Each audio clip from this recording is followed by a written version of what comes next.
All right, 10-minute Ashtanga flow for tight hips. Set yourself up with the yoga mat. Start at the top of your mat, join your feet together. Inhale and raise your arms up above your head. Exhale and fold. Bend your knees if you need. Put your hands on the floor. If your hips are feeling tight, this is one of the first areas that we're going to interact with our hip flexibility. So some of you might, I'm going, this is a different type of flow. I'm not going to go super fast here. We're going to go slow so we build up some hip flexibility. If you need to bend your knees and land with your elbows on your knees, you can. Another way you can go is put your hands on your shins and just practice press your knees back.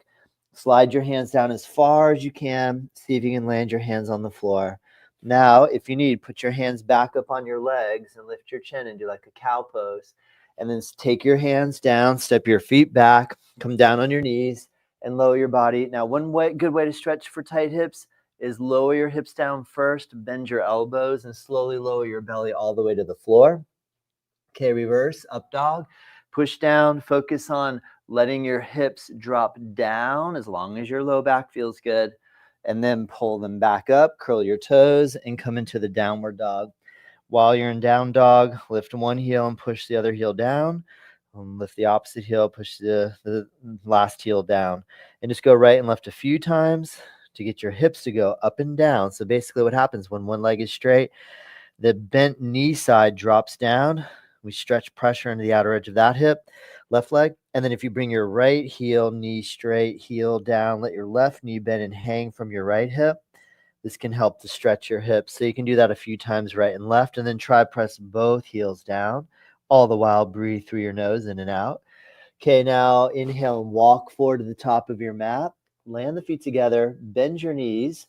Keep your fingertips on the floor with bent knees, and practice look forward and see how far can you straighten your legs while holding your chin up. Bend your knees again, bring your head down toward your legs, and now try to press your knees back. Okay, bend your knees a little bit so you put the weight in your legs to raise up. Inhale, come up. And now relax your arms down. And that's like a slow style sun salute A. Now step out over to the right. One way that we're going to access stretching the hips here is to go to extended side angle. Turn your right foot out, bend your right knee. And here we are interacting, stretching the inside edge of our left thigh. And we're working into the strength and mobility of this right hip.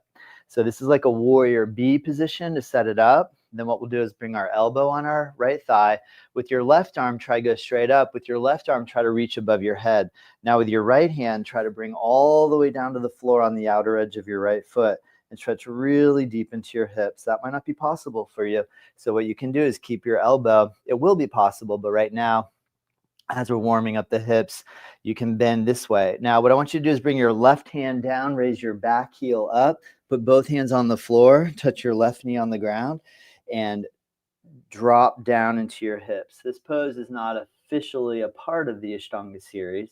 However, it can be a good way to warm up the hips for where we were.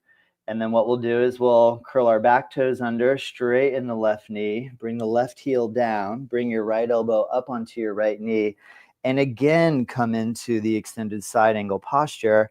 And now change by press into your right foot, come all the way up, turn your right foot in, turn your left foot out, bend into your left knee, keep your right leg really strong and straight, and bring your left elbow down. You can take your right arm straight up, you can reach your right arm above your head, and now flex into your left knee bend. If you have the flexibility right off the bat to bring the hand down and target here, your hips, you can come down low, but remember, that part's optional. Listen to your body. If your hips feel tight, we just got to start interacting with them and moving around. So what we're going to do here now is bring the right hand on the floor, raise your back heel, touch your right knee on the ground, put both hands on the ground, and lunge forward into the bend of the left knee. And this way we have the stability of being on the floor with the knee on the ground, and the hands can help support. If you need to put two blocks underneath your hands to give you the ability to keep your hands on the ground, you can, and just lunge into opening up the front of the right hip and the deep crease on the left hip.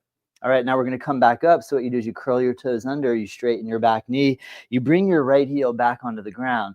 Now you might be able to just come right back into the side angle. However, remember, you can always bring your left elbow up onto your left knee, and you can again hold the side angle from here.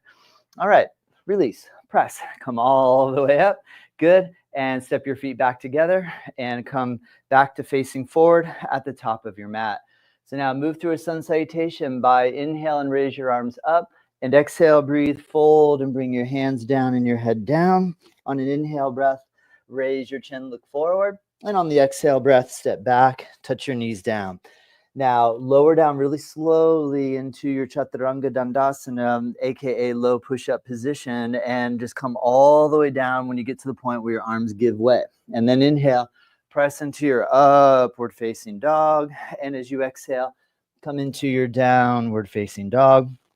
And now simply come down on your knees, swivel your legs around, and bring your legs in front. Now, all the seated poses in the primary series, most of them, all of them interact with the hips. What we're going to do is bend the right knee and pull the heel into the body. Jani Shirshasana A, drop your right knee down toward the floor. Reach forward for your left foot. If you have the ability to reach, grab. Otherwise, grab your shin. Inhale, and now exhale, fold forward over the leg and try to touch your head down towards your knee.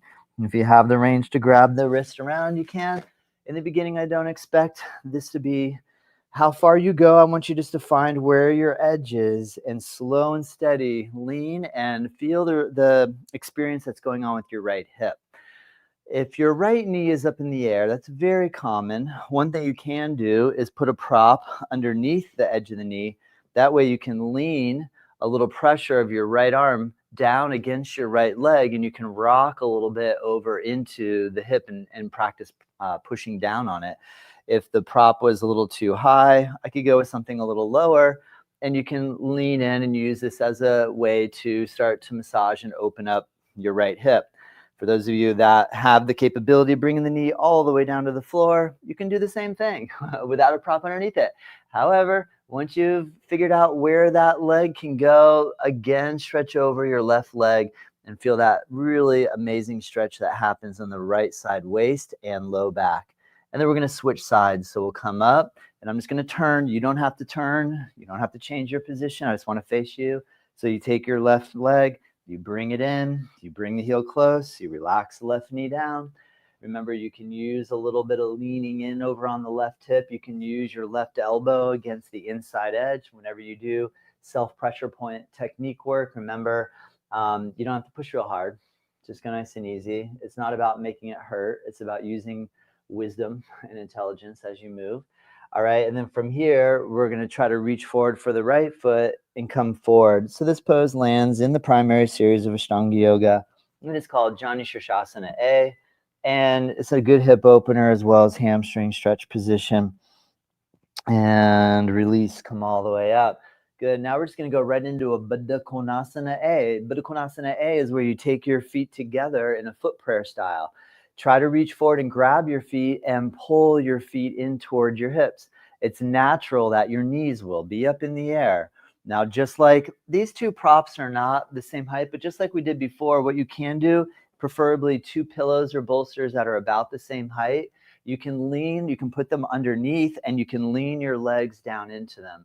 And that way it'll give you a little support, and you can work this kind of elbow rolling technique again, where we're blending a little bit of Thai massage maneuver with the Ashtanga primary series. But this is a good way when you have a 10-minute session just to open up your hips. You can work this way. If you do not need props, you do not have to use them. They are always optional. Same idea. If your knees come down, lean your body forward, and you can aim your chin down toward the floor in front of you. Always remember to move in a way where you can breathe. And if you feel pain, back up, and then just apply steady, gradual pressure on a daily basis. All right. And then the next one, what we'll do is we'll take our legs, straighten and separate, and reach out toward the feet and fold your body forward. So this is called Upavishta Konasana. Side angle will look like coming forward. Try with your feet to keep your feet dorsiflexed. So when you point your foot, that's plantar flex. And when you turn your toes back towards you, this is dorsiflex. Attempt to dorsiflex the ankle and keep your foot vertical. So it's not rolling out. Very rarely will it roll in. Vertical alignment. If you can grab your feet, great. Otherwise, just put your hands on the shins or on the floor if you need, if you have to lean back. And we're going to come forward and slowly fold. if you're in this position here where it's enough or it's everything just to hold here, what you can do is use the wall. And here in this case, I'll even put a little bolster on the wall. I'm going to elevate my hips a little bit, separate the legs, and just lean back against the wall. And here I can put my hands on my knees and push the back on the wall and press the back of the knees down. So these are just different ways you can interact with this posture. Some of you might feel like, I don't like using props or walls or anything. That's fine. Just use the floor, use your body and your breath and your awareness and concentration. Good. Okay, release. Let's move through a vinyasa. Cross your legs and pick it up and step or jump back and lower your body down into a low push-up position. Take an inhale into an upward facing dog. Take an exhale into a downward facing dog. We're going to come into our final breathing pose. Come in and take a cross leg position. This is called Sukha. Sukhasana, easy. Sukha means easy. Easy pose. Cross your legs, classic cross leg style. And we're going to fold forward. So to fold forward, some of you are going to be able to bring your arms behind your back to make it a little more challenging. You can catch your forearms and lean your chest forward and head down to the floor. Some of us are going to use our arms and put our elbows on the knees and just lean the body forward as far as you're able. If you need to use a prop, put a block or a bolster underneath your hips, elevate, and then fold forward. We're accessing stretching the external rotation in the hip joints. We are loosening up the musculature here on the back side of the pelvis. We're also stretching the musculature along the spine. So we're working the whole connection of the hips and the back to help alleviate tight hips. All right, and then we're going to come all the way back up. Practice classic meditation pose for 3 breaths. Place your arms on your knees, touch your thumb and index fingertips together. Exhale your air out of your nose. Breathe in through your nose. Breathe out of your nose. Breathe in through your nose. Breathe out of the nose. One more, in. And exhale. Good. So lie down on your back, the final position, Shavasana. And as you relax on your back, I'll tell you a quick story. Our studio, Native Yoga Center, we've been here the last 19 years. We're located in Juno Beach, Florida, just steps away from the ocean. We have a turtle center here called the Loggerhead Marine Center. And yesterday they released a turtle back out in the ocean. I was watching a video of the turtle going out. And right when I saw the turtle start to get in the ocean and swim, I had that thought of, I bet she is thinking, wow, I made it. What an adventure. These nice people took care of me and they're releasing me back into the wild. When you practice Shavasana, try to feel like you're releasing yourself back into the wild.